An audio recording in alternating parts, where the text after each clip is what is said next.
Y si ustedes recordarán, en las semanas pasadas hemos estado aprendiendo un poco, o hemos estado mirando el tema relacionado a la educación, a la preparación, pero no cualquier preparación, no a cualquier tipo de estudio, sino me refiero específicamente al estudio de la Biblia de una manera seria. No simplemente a hojear la Biblia una que otra vez cuando no tenemos nada que hacer, la hojeas un capítulo cuando te quieres dormir, y si no te duermes la lees un capítulo para que te dé sueño y te duermes. No, me refiero de estudiarla seriamente, profundamente. Y normalmente vemos hoy que tenemos instituciones que se dedican exclusivamente para la formación de la Biblia y que tiene que ver con los institutos bíblicos. Y esto es lo que hemos estado hablando en estos días, porque hay una batalla que se libra en la sociedad. Hay una batalla que no la puedes ver necesariamente con los ojos y que es en un ámbito espiritual. Hay influencias de un bando, espiritualmente hablando, que puchan para un lado, y hay influencias del otro bando que quieren ir para el otro lado. Son dos fuerzas, vamos a llamarlo así, entidades opuestas, totalmente diferentes, que se están librando entre quién gana a quién. Y me refiero específicamente, por ejemplo, a los demonios. Alguien definía a los demonios como aquellos seres o aquellas personas sin cuerpo, que tienen como única finalidad dominar tu mente. Su plan, su único fin que tienen es lograr controlarte, y la razón por la que lo quieren hacer es porque ese grupo de seres, de entidades, tienen un pleito contra Dios. Pero dado que hace algunos milenios perdieron su guerra contra Dios, ahora ya no lo pueden hacer frontalmente. Ahora ustedes ven la Biblia, cuando Jesús se acerca a un endemoniado, ya no pueden pelear contra él, intentar pelear contra él, solamente tiemblan. Es lo único que pueden hacer. Pero lo que sí pueden hacer es intentar llegar a tu mente. Y si logran como conquistar tu mente, lograrán un soldado para su bando en contra de Dios. Lo que quiero decirte es de que quieren, de verdad, tienen toda la intención de hacerte un títere para que promuevas sus ideas. No les importa tu bienestar, no les importa tu éxito, no les importa nada más. Lo único que tienen en mente es usarte porque traen un pleito contra Dios. Y esa batalla que se libra, que es espiritual en esencia, su reflejo en nuestro mundo, ¿saben cómo es? Es a través del campo de las ideas. A través del campo de las ideas ellos tratan de debatir, de pelear. Cuando ves en la sociedad cierta presión contra una creencia, contra una fe, contra una enseñanza de la palabra de Dios, en esencia es una guerra de ideas. Simple y sencillamente quieren librar la batalla más intensa es en la mente. No estoy hablando del cerebro. Hay algunos psicólogos, la psicología en un sentido general no contempla esa separación entre el cerebro y la mente, pero la Biblia la contempla muy claramente, una distinción total. Por un lado es el aspecto material, la masa gris que tenemos, pero por el otro lado es la mente, aquella por la que se está batallando. Esa guerra se está librando en tu mente y por tu mente. Quieren tu mente y se libra en tu mente. Y por eso es importante que aprendamos un poco más de Biblia, porque hay ideas que puedes creer y predicar y pensar que están bien, pero que no tienen nada de bueno. Que su origen, su motivación, su propósito y por lo consecuente sus consecuencias serán totalmente una destrucción. Este libro contiene ciertas verdades que me gustaría proveérselas el día de hoy. Nada más para que se den cuenta de este texto. En Isaías 55, no va a ser nuestro texto base, pero es un texto muy bonito que quiero hacer referencia hoy. Dice, porque es Dios hablando a través del profeta y dice, porque mis pensamientos no son igual a sus pensamientos, ni mis caminos, dice Dios, son igual a sus caminos. Y lo que sí es bueno tener claro es de que hay una distinción entre los caminos de Dios, los pensamientos de Dios y los caminos y pensamientos de las personas. Pero no solamente son distintos, son totalmente opuestos. No hay tal neutralidad. La Biblia siempre presenta dos bandos, no presenta bandos neutros. Siempre dice, Jesús lo dijo, si no estás conmigo, estás en contra mía. Si no juntas conmigo, desparramas. Si no eres mi amigo, automáticamente te constituyes un enemigo. ¿Por qué así de tajante? Bueno, porque no hay medias tintas. Solo hay dos bandos y donde tú juegues es simplemente lo que va a hacer la diferencia. Así que el texto base al que quiero referirme hoy está en 2 de Corintios 10, 5 al 7. 2 de Corintios 10. Si a alguno de ustedes les gusta tomar nota, por favor, tome nota. Pero está en 2 de Corintios 10, del 5 al 7. El apóstol Pablo hace referencia a este pasaje y dice así: derribando todo argumento. Número 2 dice, y toda altivez que se levanta en contra del conocimiento de Dios. Vuelvo a decirlo, primero, o el primer tema que trata Pablo es derribando argumentos que se oponen contra Dios. Lo segundo, derribando toda altivez que también se opone en contra de Dios. Y luego dice, y tercero, llevando cautivo todo pensamiento. Todo pensamiento hay que llevarlo cautivo. Y dice aquí, a la obediencia de Cristo. Ahí lo tienen en pantallas. Vuelvo a leerlo otra vez todo de corrido. Derribando argumentos y altivez, y toda altivez que se levanta en contra del conocimiento de Dios, y llevando cautivo todo el pensamiento a la obediencia de Cristo. Basado en este pasaje hice el sermón del día de hoy. Es uno de los sermones más sencillos. Se le conoce que es un sermón textual porque sigue la estructura del texto. Tal y como está, lo vamos a presentar hoy. Y el tema de hoy le pusimos como título, la verdadera batalla. Porque la verdadera batalla no se libra en las acciones. Antes de librarse en una acción, se está librando en la mente. Antes de que produzca un resultado algo, primero se calentó. Primero fue en tu mente donde se llevó a cabo. Así que lo primero que voy a decirte hoy es, ¿cómo vamos a traer cautivos nuestros pensamientos? Segundo, ¿cómo vamos a derrumbar la altivez? Y tercero, ¿cómo derrumbamos argumentos? Son los tres puntos a los que quiero referirme el día de hoy. Y obvio, vamos a ir por el primero. Dice Pablo en el texto, argumentos, luego altivez y luego pensamientos. Ahora, yo voy a empezar al revés. Voy a empezar primero con los pensamientos, luego nos vamos a ir a la altivez y luego terminamos con los argumentos. Así que, número 1, ¿qué relación tiene el pensamiento con la obediencia? Dice Pablo que lleves cautivo, o sea, en un español claro, que aprendas a obedecer.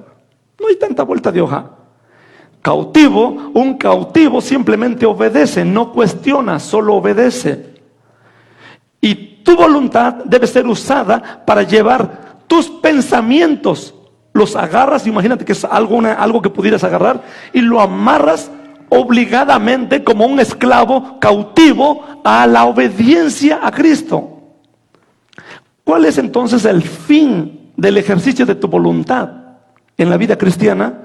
Es lograr llevar tus pensamientos esclavos a la obediencia a Cristo.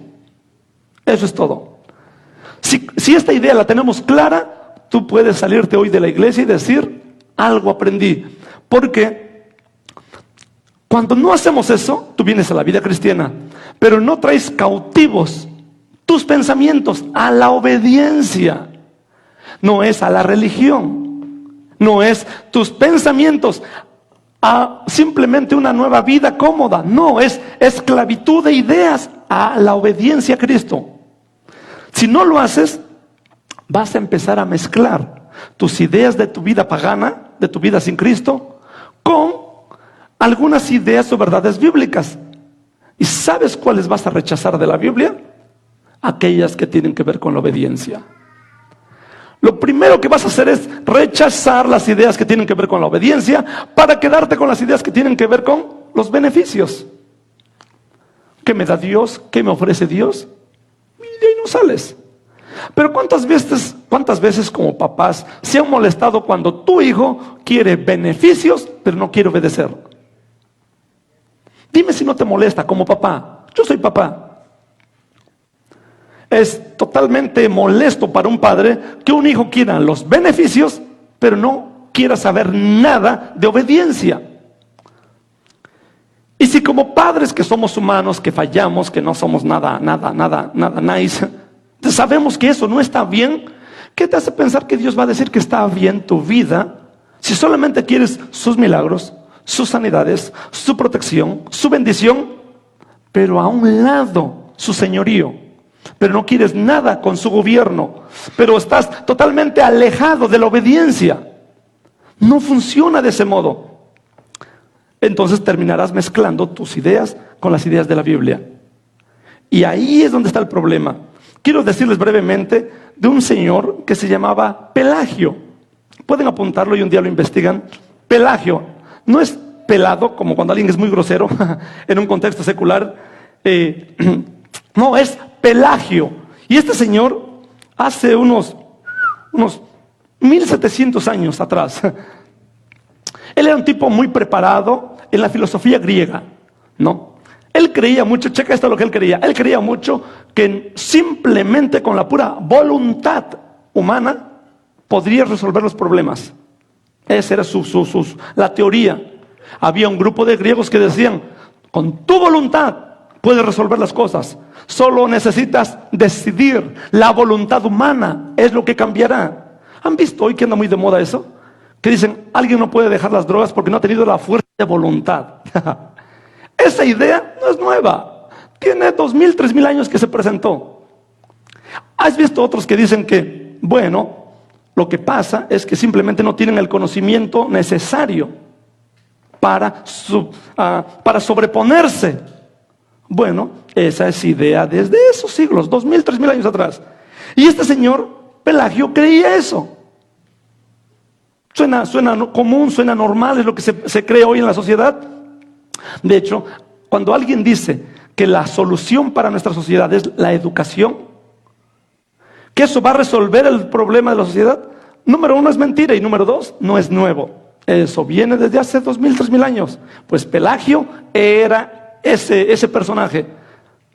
Y un día alguien lo evangeliza, le hablan de Cristo, él viene a Cristo, pero nunca quiso traer esas ideas, nunca las quiso esclavizar a Cristo y nunca quiso traer su mente a Cristo, esclavo a Cristo, para que Dios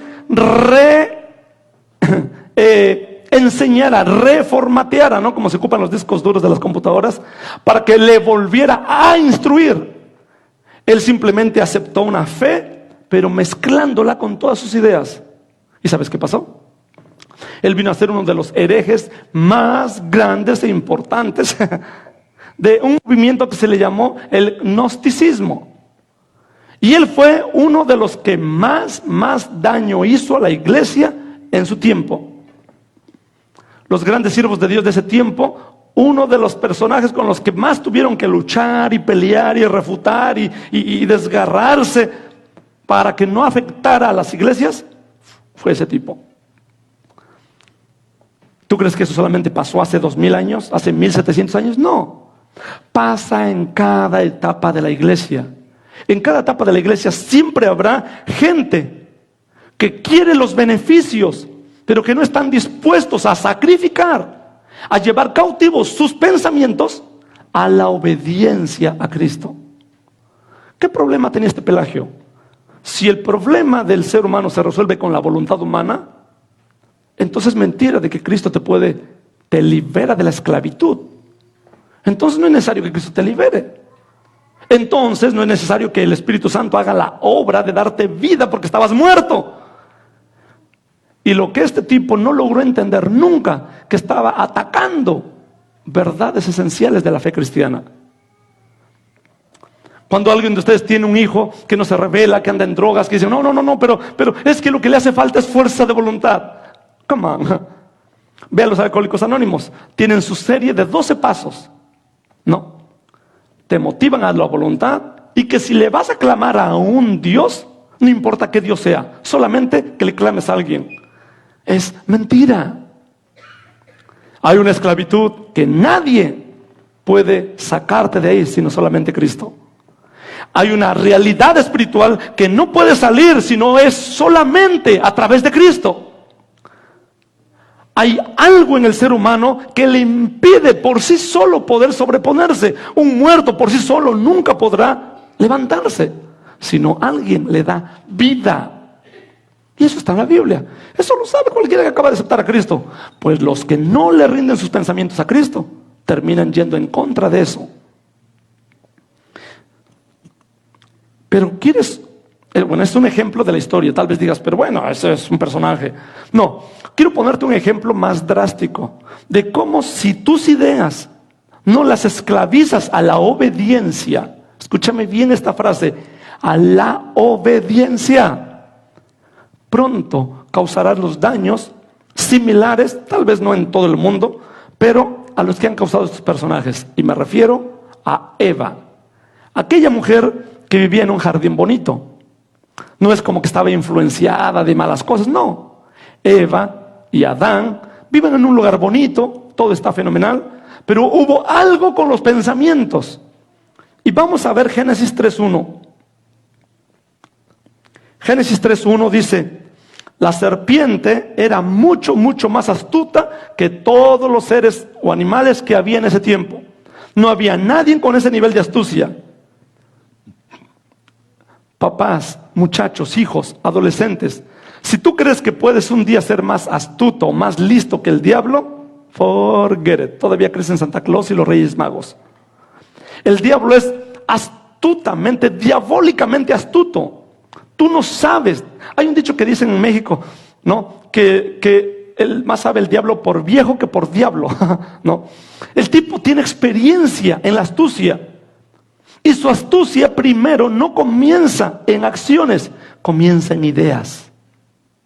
La tentación más fuerte que libras no es con las acciones, es con las ideas, es con los conceptos.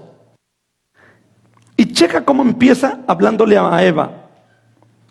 Lo primero que dice: ¿es cierto que Jesús te dijo que no coman de ningún árbol? ¿Es cierto? Eva tontamente responde. Digo tontamente porque no es ese el argumento. Ahorita lo vamos a ver más adelante. Sino dice, bueno, dice Eva, la mujer respondió en el 2: podemos comer de los frutos del jardín, pero Dios nos dijo, de este no coman. Ni siquiera pueden tocarlo porque morirán. Suena bien, pero es tonto el argumento. Y ahorita les voy a decir por qué. Cuarto, en el versículo 4. Entonces la serpiente replica. ¿Con qué? Con otro argumento. Estamos hablando de ideas. Es una idea para acá, responde otra idea para allá y otra idea para acá. Siempre ha sido así. Si ustedes viven una vida en la que no esclavizan sus pensamientos a la obediencia, se van a inventar una de ideas y que dicen, ¿y dónde se inventó eso? Porque de una idea te va a llevar a la otra. Y tu desobediencia vas a querer justificarla con otra. Y vas a usar la misma Biblia para autojustificar tu desobediencia. Vas a usar los errores de un pastor, los errores de tus papás, los errores de un líder para autojustificar tu desobediencia. Y ahí te va. Lo que dijo el diablo en respuesta, dice en el 5, en el 4, ¿dónde estoy? El 4 dice: entonces la serpiente dijo a la mujer, con seguridad no morirás. Checa este cuadro que se está dando en las ideas. Primero le cuestiona una orden de Dios. ¿Son malas las dudas? No son malas las dudas. Si tú tienes una duda de algo, gran parte de la razón de una duda tiene que ver con expandir el conocimiento. Tienes una duda, ¿y cómo funciona esto? Pues te pones a investigar. ¿Cómo surge el método científico de Bacon? Sucede a través del análisis. Empiezas a analizar, surge un intento por descubrir algo nuevo. De hecho, si ustedes no lo sabían, Francis Bacon fue un gran teólogo. El padre de la ciencia fue un gran teólogo. El tipo escribió más de obras de Biblia que de lo que hizo de ciencia. De hecho, él llegó a pensar que iba a ser más famoso por sus obras de Biblia que por sus obras de ciencia. Lo que quiero decirte es que Dios no tiene ningún problema con el proceso natural y normal de razonar. El problema con esta declaración de la serpiente es que te está poniendo en duda una orden de Dios. ¿Para qué? Para que le desobedezcas. Eso es todo. No tiene el diablo, en este caso, el mejor ejemplo, ganas de ayudar a Eva. No tiene el más mínimo interés en que Eva conozca más acerca de Dios. Simple y sencillamente tenía como único fin, como único plan, como única meta, la desobediencia efectuada en la vida de Eva. Pregunto, ¿lo consiguió? Oh, claro que lo consiguió. ¿Han visto ustedes hermanos en las iglesias que se alejan? Saben un montón de Biblia, pero ya no usan la Biblia para ser más obedientes, sino usan la Biblia para ser desobedientes. Eso aplica en la asistencia a la iglesia. La Biblia dice que debes congregarte, pero no lo hacen muchos. Y te sacan la Biblia. ¿Para qué voy a ir al templo? Pura hipocresía. Pero no es verdad. Hablando de la hipocresía, si este cuadro fueran los cristianos y todo el terreno de afuera fueran los que no son cristianos, en la sociedad hay hipocresía de por sí. Somos seres que somos hipócritas por naturaleza. ¿Por qué hay hipocresía en la iglesia? Porque la gente que está aquí, ¿de dónde viene? Pues venía de allá. ¿O no? Y como viene de allá, tiene que aprender a sacudirse la hipocresía que aprendió allá. La poca o mucha hipocresía que haya acá es porque venimos de allá. Pero eso no quiere decir que allá no haya. Oh, allá hay a granel, hay de a montón. ¿Qué quiero decirte entonces? Que el propósito del razonamiento tiene que tener como meta la obediencia. Cuando usted analiza y ve lo que ha vivido y sus argumentos, sus ideas, en lugar de ayudarle a ser obediente, los que son muchachos, obedecer a sus papás, los que son cristianos, a la obediencia a Dios, entonces ustedes tienen un problema muy grande. No han traído sus pensamientos cautivos a Cristo, a la obediencia de Cristo. Así que el mal uso de la mente es el problema. ¿Por qué ando con el dedo en el renglón de que se preparen seriamente a estudiar la Biblia? Porque no lograrán sobreponerse a los argumentos. Mirarán un problema en una iglesia y piensan que tienen buena razón para alejarse de Dios por un problema de la iglesia. Y yo pregunto, ¿de dónde se inventaron eso? Dame una base, de verdad, búscame un texto en la Biblia, solo uno, que diga algo así. No hay. ¿Qué culpa tiene Dios de los errores de nosotros como humanos? Dime si es justificable que tu hijo te quiera faltar al respeto solamente porque tú cometiste un error. Técnicamente son cosas separadas. Si un líder de la iglesia o yo cometemos un error, número uno, Dios nos va a dar a nosotros, al quien comete el error, una buena nalgada. Eso es un hecho. Pero eso no justifica a alguien más a hacer una tontera solamente porque otro hizo otra tontera. ¿Qué quiero decirte? De que entonces entramos al segundo punto. El segundo punto de Pablo dice, derribando toda altivez. ¿Qué es altivez?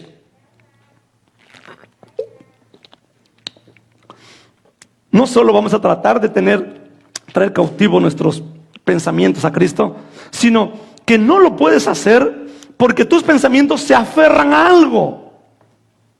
A eso Pablo le llama altivez. El diccionario describe a la altivez como un sentimiento de superioridad que provoca un trato distante o despreciativo. A ver, entonces vamos a ir un poquito en esto. ¿Qué es altivez? Básicamente altivez es la actitud de decir que lo que tú sabes es mejor. Y si tú sabes cosas mejores y lo que Dios dice no coincide contigo, entonces ¿quién está mal? En tu perspectiva, quien está mal es Dios. Y tú dices, Dios no está mal, pero Él dice blanco y tú dices negro, ¿qué vas a tratar de hacer? Bueno, es que no se aplica en mi vida. Y pueden ir un montón de expertos a explicarte que estás mal, pero ya te aferraste a decir que eso es así como debe ser. ¿Qué hacemos?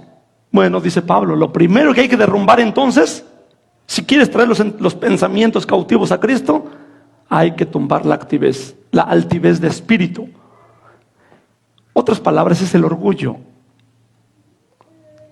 Todo ser humano está enfermo de orgullo. Somos altivos. No queremos parecer ni por tontos, no queremos ni parecer por ignorantes. Amamos presumir que sabemos. El problema es cuando lo que supuestamente sabemos no va aquí. ¿Y entonces qué vas a hacer?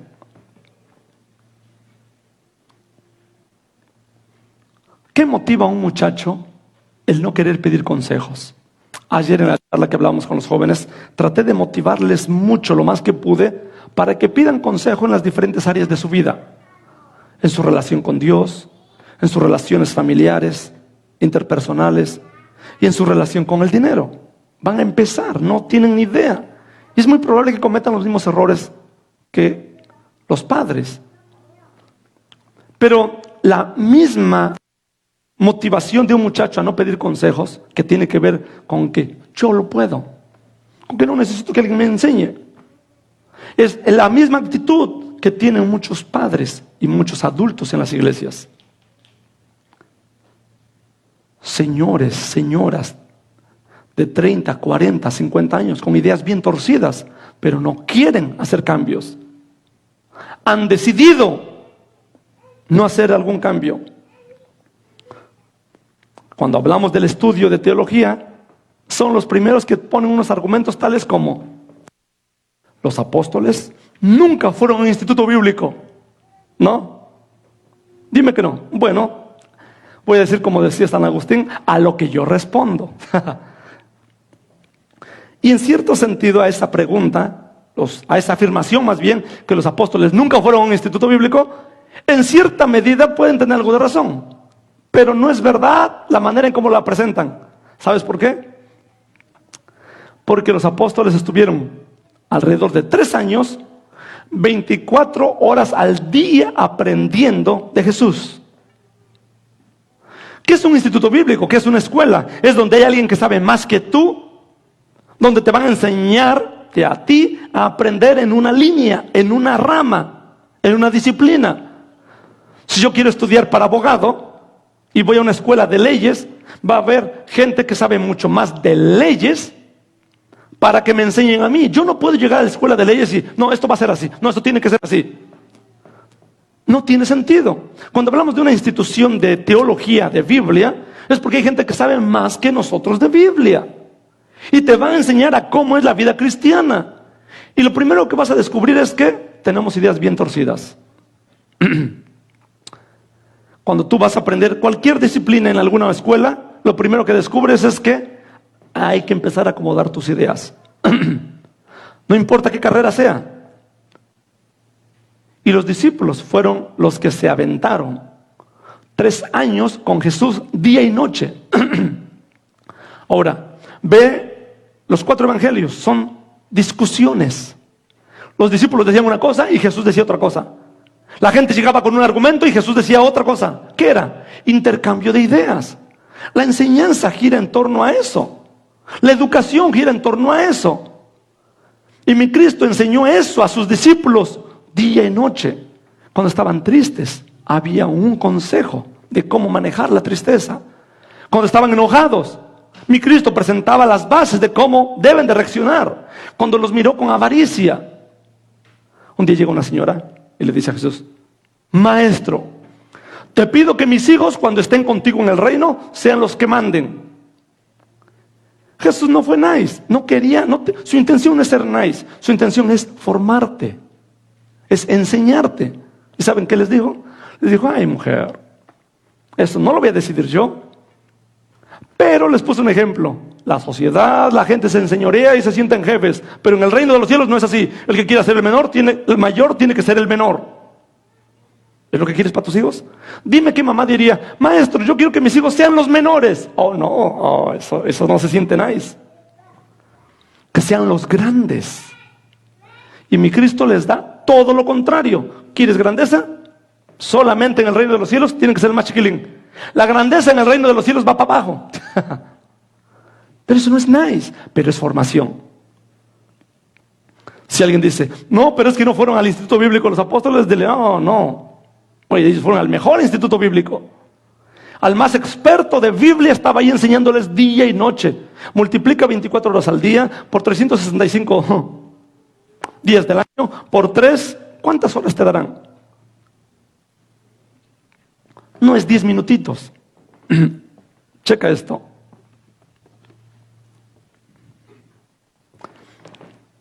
Una de las clases que tenía que tomar en la escuela, hay de historia, hay un montón de materias los que van a la escuela a estudiar. Checa este libro. Está bien gordito. Lo tenía que leer en menos de 3 meses. ¿Tú crees que lo voy a leer? Bueno, si quiero pasar la clase lo voy a tener que leer. Y checa este libro de evangelismo. Look.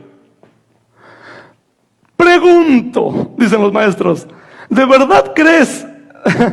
Checa la diferencia. Que vamos a salir expertos en esto, leyendo esto. ¿Tú qué crees?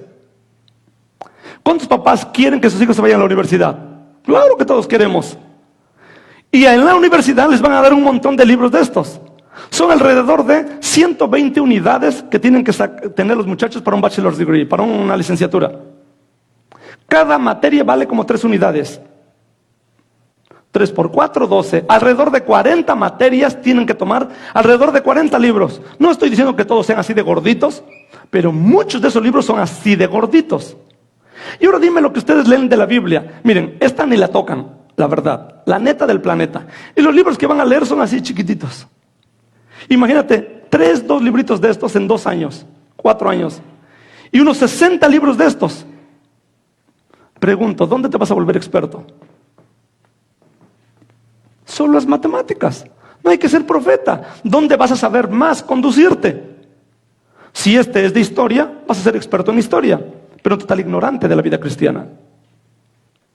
Si estudias leyes, vas a ser muy bueno en leyes, pero totalmente ignorante de esto. Esto lo dieron en un instituto bíblico. Mire, dije, come on. Aunque sé que les den un gordote así, aunque no lo lean, pero mínimo, que hagamos contrapeso. Este librito, dije, esto es nada más para jugar. Pero, pregúntale a estos muchachos. Eso es hablando de la escuela. Ahora, ¿qué tal lo que no es de la escuela? Lo que haces por diversión. No es este libro. Hay otro libro de historia que tomé hace como 2 semestres, igual medio gordito. Y descubres que en estas materias, que aparentemente son neutrales, no traje otro libro, que no tienen nada que ver con educación cristiana, con la Biblia, con religión, ¿no? Pero si los lees, te están llenando de ideas bien raras. Por ejemplo, ahí te va una.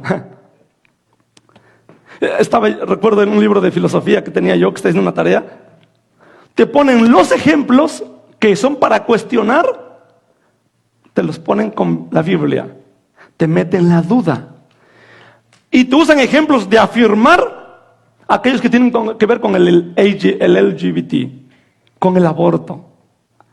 Dices, ay, bueno, ¿qué tiene que ver su agenda política con la clase de filosofía?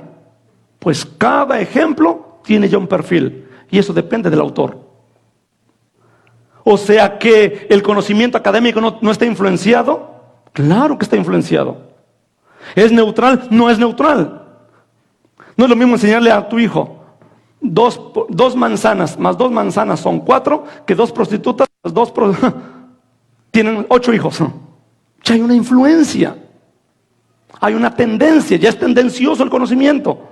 Y lo puedes ver en libros de historia, los puedes ver en libros de matemáticas, en libros de inglés, en todas las clases. En clases de inglés me han puesto a debatir si el homosexualismo está bien y todos lo aprueban. ¿Qué tiene que ver una clase de gramática? Hay toda una agenda y te la ponen así. Un día les comentaré todos los pleitos que me he echado. Me aviento buenas discusiones. Todavía en una clase que estábamos teniendo ahorita, una de ellas dice que si quisiéramos un argumento, ¿no?, nuestro, con 3 premisas y tu conclusión. Y dice, y entre los temas que vienen un montón de: ¿debería aprobarse el aborto en Estados Unidos? ¿Debería la comunidad gay tener derechos? Pues agarré esos 2 y me puse un buen rollo. No sé si lo va a leer el maestro, si me pongo buenas notas. Pero lo que quiero decirte es de que hay una guerra de ideas. No lo puedes evitar. Si quieres tener miedo a que te tachen de religioso, no vas a querer hablar de eso, pero no tiene nada que ver con religiosidad. Tiene que ver con vida cristiana. Tiene que ver con fundamentos de la fe. Tiene que ver con aquello que han debatido los grandes hombres de Dios. Desde Pablo, que dio su vida, desde Pedro, que lo mataron, desde todos esos hombres de Dios que han matado por defender algo que creemos que es la verdad. Algo que transforma vidas. No estoy en contra de la educación secular, pero estoy en contra de que no hayamos abierto los ojos y darnos cuenta que viene con veneno. Y que no entrenes a tus hijos para que sepan diferenciar entre el conocimiento normal o neutral, si es que vamos a llamar así, 2 por 2 son 4, y la influencia que te quieren meter en las escuelas. Así que déjame ir al tercer punto. Tiene que ver con derrumbar argumentos. Si hay algo que yo te puedo decir, es de que no estamos como hace 100 años, papás. Como hace 100 años, como hace 100 años que les decías a los hijos: esto es así y ya. No, los muchachos exigen, esperan una buena explicación. Tienes que poder, no solamente, pues ya te dije lo que creo. No. Tienes que encontrar la manera de derrubar una torre que ya la sociedad ha edificado en tus hijos. Conceptos bien estructurados. ¿Por qué es un argumento? Porque está bien estructurado. Está fuerte, sólido, es popular. Te lo dicen en televisión, en radio, en las canciones, día y noche. Mi hijo, ve al templo porque yo digo. El chamaco, dice mi mamá, como que le patina el coco. Pablo nunca tenía la intención simplemente de decir, bueno, esto es así y ya. No, explicaba y explicaba. Cuando él daba sus talleres, checa, se aventaba semanas enseñando 6, 8 horas diarias. Cuando llegó a Atenas, se puso a hablar con un montón de filósofos, con los epicúreos, con los estoicos, día y noche, día y noche, día y noche. Nosotros les decimos a nuestros hijos 10 palabritas y ya sentimos, yo le enseñé a mis hijos. ¿De verdad? Y luego lo que intentaste decir lo dijiste todo mal. Calma. ¿Qué quiero decirte? Que si no te preparas, pronto vas a parecer como un tonto en tu supuesta fe. Y después te vas a quejar si tus hijos no quieren nada de Dios. Pero ¿cómo? Si nunca les pudiste explicar. Pues es que yo no sabía. ¿Y por qué no aprendes? Es que eso no es para mí. Pues entonces déjalos que se te vayan al infierno y luego no te quejes. Pero ¿qué si no quieres que te vayan al infierno? ¿Qué si dices, no, eso no me va a pasar a mí? Y te pones las pilas y empiezas a esforzarte. Te das cuenta que primero va a ir el diablo a tentarlos en los pensamientos. Dime, ¿cuántas veces has visto a un adulto o a un hijo diciendo, el diablo me tentó en un pensamiento? A duras penas sentimos las tentaciones que son de acciones, como una infidelidad, que como hombre ves una muchacha bonita que te quiere seducir, dices, ¡oh, una tentación! A duras penas huimos de esas tentaciones. Pero dime, ¿cuántas veces has huido de las tentaciones de las ideas? Las abrazas, las defiendes y ya te fuiste. Quiero decirte que la primera persona a la que debes de derrumbar sus argumentos no es a tus hijos, es a ustedes mismos. Si ustedes mismos no conocen casi nada de la Biblia, tienen todo un pilar, todo un edificio suficientemente grande, fuerte, estructurado, que tienen que derrumbar con esto. Así que, para resumirles todo, quiero decirles que el diablo no ha cambiado sus estrategias, siguen siendo las mismas, tan sutiles, pero muy eficientes. El tipo ha sido bueno en su chamba. Trabaja muy bien. Y te digo que no ha cambiado eso porque no solo lo hizo con Adán y con Eva, sino que también lo quiso hacer con Cristo. Cuando llega y le empieza a decir, come pan, haz el pan, las piedras pan y luego te lo comes. En esencia no era la tentación de comer el pan, era la tentación de cómo vas a satisfacer tus necesidades físicas. Cuando le dice, aviéntate de la torre, que Dios mandará un ángel, es el cómo vas a llevar tu vida y el uso que le harás a tu vida.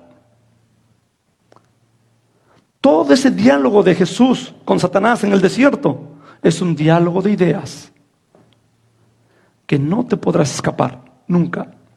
Vas a tener que librarlas todos los días. Pero si te profundizas en la Biblia y estudias seriamente, lograrás, checa esto, conocer el pensamiento de Dios. Y ese pensamiento de Dios fue revelado por el Espíritu Santo. Dice 1 Corintios 2, 10 al 11. Pero Dios nos reveló a nosotros por medio de su Espíritu Santo. Porque el Espíritu Santo es el que lo escudriña todo. Porque solamente Él conoce las profundidades de Dios. Ahí lo tienen en el pasaje. Vuelvo a empezar otra vez. Pero Dios nos la reveló a nosotros por el Espíritu Santo. Porque el Espíritu Santo todo lo escudriña, aún lo profundo de Dios. Porque ¿quién de los hombres sabe las cosas del hombre sino el Espíritu del hombre que está en él? Así tampoco nadie conoció las cosas de Dios sino el Espíritu Santo de Dios. Y Él, habló del Espíritu Santo, inspiró a los escritores para que escribieran el pensamiento de Dios aquí. Y cada que tú no estudias, estás alejándote de ese pensamiento. Un pensamiento que te va a llevar a un buen camino. Quiero concluir el texto con el texto que dice 2 Corintios 10, derribando todo argumento. ¿Saben qué estoy haciendo? Intentando derribar argumentos. Argumentos que tal vez ustedes se han hecho, que lleven años en el Evangelio y no hayan querido estudiar nunca la Biblia seriamente. Tal vez se hayan acostumbrado a vivir una vida cristiana así. Pero, ¿cómo van a vivir una buena vida cristiana si ignoran lo que es la vida cristiana? Es absurdo. ¿Cómo van a practicar algo que no conocen? Por eso es que hay que traer todo pensamiento cautivo. Hay que derrumbar su altivez. Si usted piensa que no es altivo, déjeme decirle que sí. Y segundo, las ideas. Intenté darles muchas ideas, muchos argumentos, muchos ejemplos. Traigo mis libritos, les explico, trato de ser gráfico. Quiero derrumbar argumentos que tengan bien claros de que no es importante estudiar. Eso no es necesario. No, ¿yo para qué? No, yo con que la iglesia sirva, yo ya la hice. ¿Cómo sabes si sirves bien y no estás sirviendo mal?